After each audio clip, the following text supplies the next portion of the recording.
যুবসাথী প্রকল্পের ফর্ম তো আপনারা হয়তো অলরেডি সবাই নিয়ে নিয়েছেন এবং অনেকে হয়তো ফর্ম ফিল আপ করে ফেলেছেন এবং অনেকে ভাবছেন যে ফর্ম সঠিকভাবে কিভাবে ফিল আপ করবো, এক দুদিন ওয়েট করি। আপনি যদি সেই ক্যাটাগরির মধ্যে পড়েন তাহলে সেক্ষেত্রে কিন্তু আপনাদের জন্য সুখবর রয়েছে।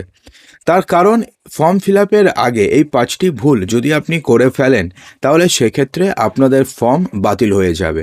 তো সেক্ষেত্রে আপনি যদি অলরেডি ফর্মটিকে ফিল আপ করে ফেলেন তাহলে সেক্ষেত্রে আরও একবার গিয়ে জিজ্ঞেস করে নেবেন যে ফর্মটিকে আরও একবার নিয়ে আসবেন, এবং নিয়ে আসার পরে পরের বার যখন ফর্ম ফিল আপ করবেন এই 5টি ভুল কিন্তু একদমই করবেন না।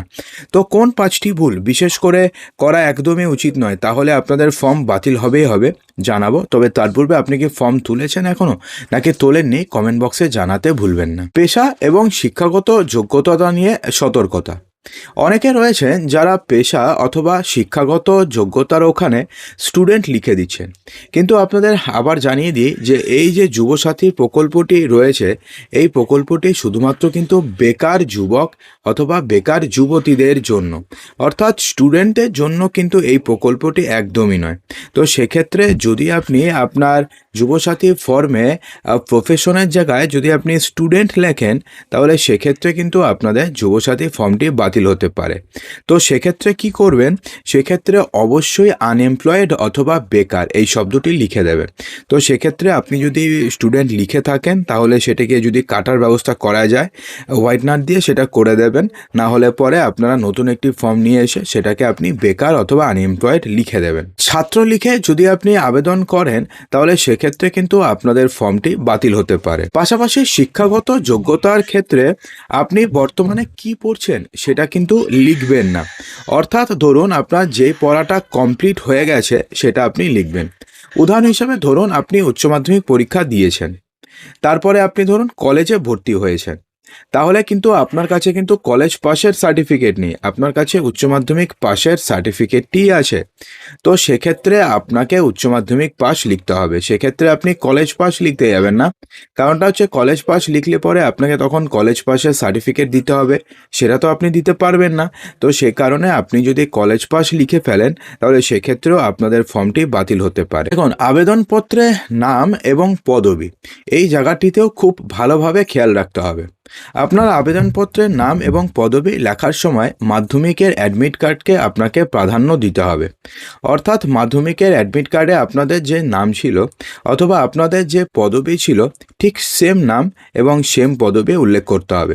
এটা বিশেষ সমস্যা হয়ে আছে বিবাহিত মহিলাদের ক্ষেত্রে, তার কারণ বিবাহিত মহিলাদের ক্ষেত্রে নাম চেঞ্জ হয়ে যাচ্ছে, তারা বিবাহিত বিয়ে করার পরের নামটি লিখছে, কিন্তু সেটা কিন্তু করলে একদমই চলবে না। কি করতে হবে, বিয়ের আগে যে নাম ছিল অর্থাৎ মাধ্যমিকের অ্যাডমিট কার্ডে যে নামটি ছিল সেই নামটি লিখতে হবে। যদি আপনি ভুলে বিয়ের পরের নামটি লিখে ফেলেন এবং যদি দেখা যায় যে মাধ্যমিকের অ্যাডমিট কার্ডে আপনাদের নাম ছিল অন্য, তাহলে সেক্ষেত্রে নেম মিসম্যাচ হয়ে যাবে, আর নেম মিসম্যাচ হলে কি হবে, আপনাদের যুবসাথী প্রকল্পের ফর্ম বাতিল হয়ে যাবে।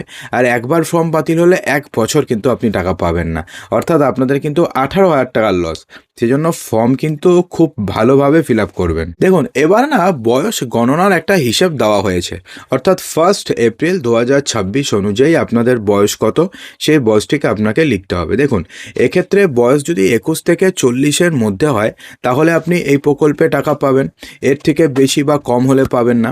তো সেই জন্য 1 এপ্রিল 2026-এ আপনাদের বয়স কত হয়েছে, তো সেক্ষেত্রে সেই বয়সটি কিন্তু আপনার লিখতে হবে।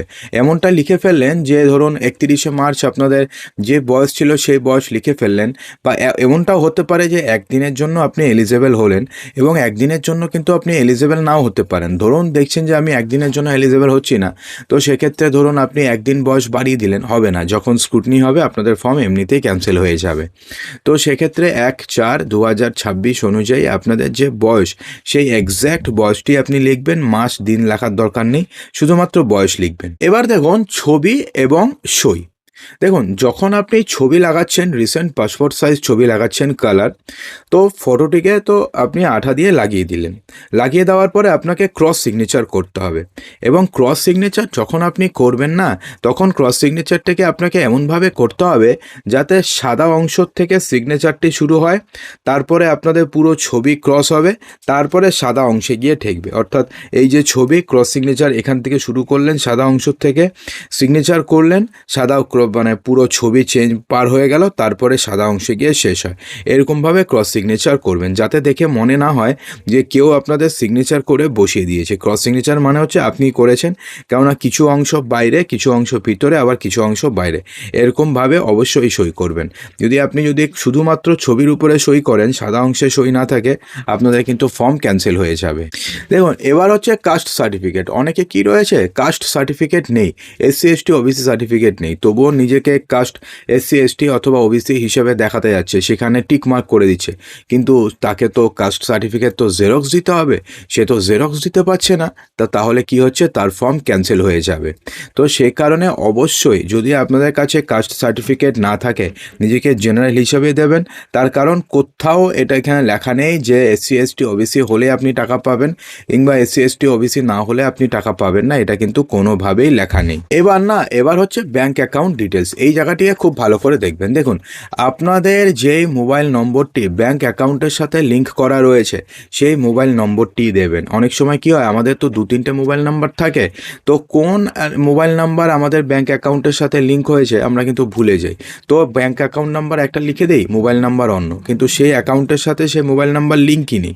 তো এ কারণেও কিন্তু আপনাদের ফর্ম বাতিল হওয়ার একটা বিশাল চান্সেস রয়েছে। তো সে কারণে ফর্ম ভরার আগে আপনারা একবার চেক করে নেবেন যে আপনাদের ব্যাংক অ্যাকাউন্ট নাম্বারের সাথে কোন মোবাইল নম্বরটি লিঙ্ক করা রয়েছে। যে মোবাইল নাম্বারটি লিঙ্ক করা রয়েছে সেই মোবাইল নম্বরটি দেবেন। এবং না, বর্তমানে কি হচ্ছে, যদি আপনাদের অ্যাকাউন্ট নাম্বারের সাথে আধার নাম্বার লিঙ্ক করা না থাকে, সেক্ষেত্রে কিন্তু অনেক সময় আপনাদের অ্যাকাউন্ট ফ্রিজ হয়ে যাচ্ছে। তো কোনো কারণে যদি ক্রেডিট ফ্রিজ হয়ে যায়, তাহলে আপনাদের আবেদন অ্যাকসেপ্ট হওয়া সত্ত্বেও আপনাদের নাম্বারে বা আপনাদের অ্যাকাউন্ট নাম্বারে কিন্তু টাকা যাবে না। সেই জন্য অবশ্যই আপনারা আপনাদের যে অ্যাকাউন্ট নাম্বারটি রয়েছে সেটাকে অবশ্যই আপনাদের আধারের সাথে সিডিং করে নেবেন বা লিঙ্কিং করে নেবেন। তাহলে কি হবে, আপনাদের অ্যাপ্লিকেশন ভ্যালিড হলো, তবুও টাকা ঢুকলো না, এই সমস্যাটি থাকবে না। এবং অনেক সময় কি হচ্ছে, দেখুন, অনেক মেয়েরা রয়েছে যারা লক্ষ্মীর ভাণ্ডার পাচ্ছে, তা সত্ত্বেও তারা এই প্রকল্পের জন্য আবেদন করতে যাচ্ছে, এবং ডিক্লারেশনে কিন্তু স্পষ্টভাবে লেখা রয়েছে যে যদি আপনি ফিনান্সিয়াল অ্যাসিস্ট্যান্ট পান, একমাত্র যে ছাত্রদের জন্য যে স্কলারশিপ দেওয়া হয়, স্কলারশিপ বাদে তার দ্বিতীয় কিন্তু আপনি এটার জন্য অ্যাপ্লাই করতে পারবেন না। কিন্তু তা সত্ত্বেও যদি আপনি করেন, পরবর্তীকালে তো আপনি ধরা পড়বেনই, কেননা সেটা তো টোটালটাই টাকা আসবে ট্রেজারির থেকে। তো তখন কিন্তু আপনাদের এটাও বাতিল হবে, ওটাও বাতিল হবে। সেজন্য এটা কিন্তু ভুলেও করতে যাবেন না। তো আশা করি ভিডিওটিতে সমস্ত কিছু বলতে পেরেছি। ভালো লাগলে লাইক, শেয়ার, সাবস্ক্রাইব অবশ্যই করবেন।